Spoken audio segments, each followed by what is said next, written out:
Well, how y'all doing today? Hope y'all having a blessed day. Please excuse that noise in the background. I started my dishwasher without thinking about it. Today I'm making a dish in honor of a friend of mine that's in the hospital. Uh, I'm going to make some rigatoni. Both me and him had an abscess tooth at the same time, but it went harder on him than it did me, and he ended up in the hospital.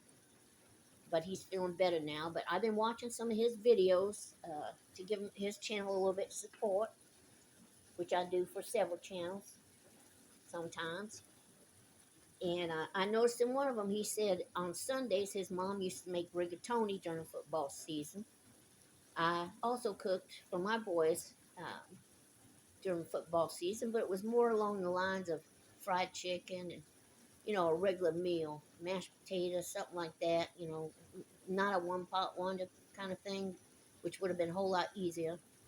And I'd let them sit in the living room with it. I usually wouldn't allow them to eat away from the table at all, but it was a treat for them, and they'd watch football. Now, I don't know how his mom made rigatoni. Nobody cooks like mom.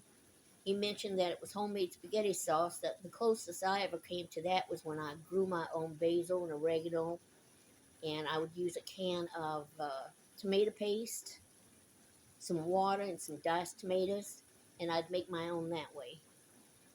Uh, a lot of people are afraid to add herbs uh, to their food, and I have seen professional chefs say that that is one of the biggest mistakes people make.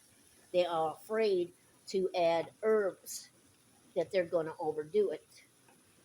Well, if you go into an Italian restaurant and they have Parmesan shakers, red hot pepper shakers, and an oregano shaker, you know you're in the right place. So what I got going in here is I got Italian seasoning and onion powder.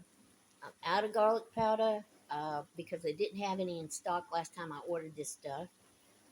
Uh, I put at least a good 3 tablespoons of the Italian seasoning in here. It's mixed. The second ingredient is oregano.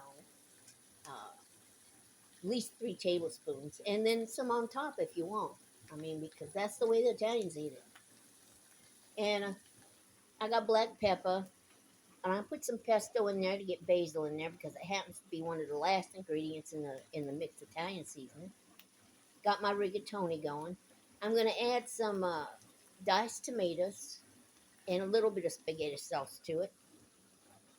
Now, normally I take something like this and I mix it all together and I put it in a baking dish, and I will put some Parmesan cheese on it and then smother it down with some mozzarella and pop it in the oven and finish it off. It is just too hot.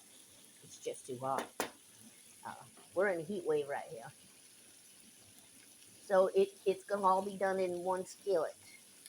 I don't want to overcook my rigatoni because it will cook farther uh, longer when it's mixed together in this mixture. So what I got going in here is the herbs and spices that I mentioned: minced garlic.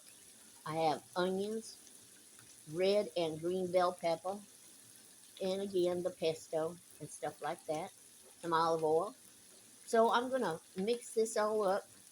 Put my tomatoes in there and let it cook a little further, and then mix it all up and plate it all up. So this video is for my a shout out to my friend Prepper Dale. I hope this brings back good memories for you. He's hoping to go home tomorrow, and I hope that he does because I know he's homesick. I'll make a short once I get it plated up. Thank you all for stopping in. Uh, oh yeah, that's right. I'm gonna make some butter bread. I'm not making garlic bread. I'm just not turning on the oven. It's too hot. But thank you all for stopping in. For your comments, large or small, I appreciate them all. Y'all have a blessed day. Bye bye.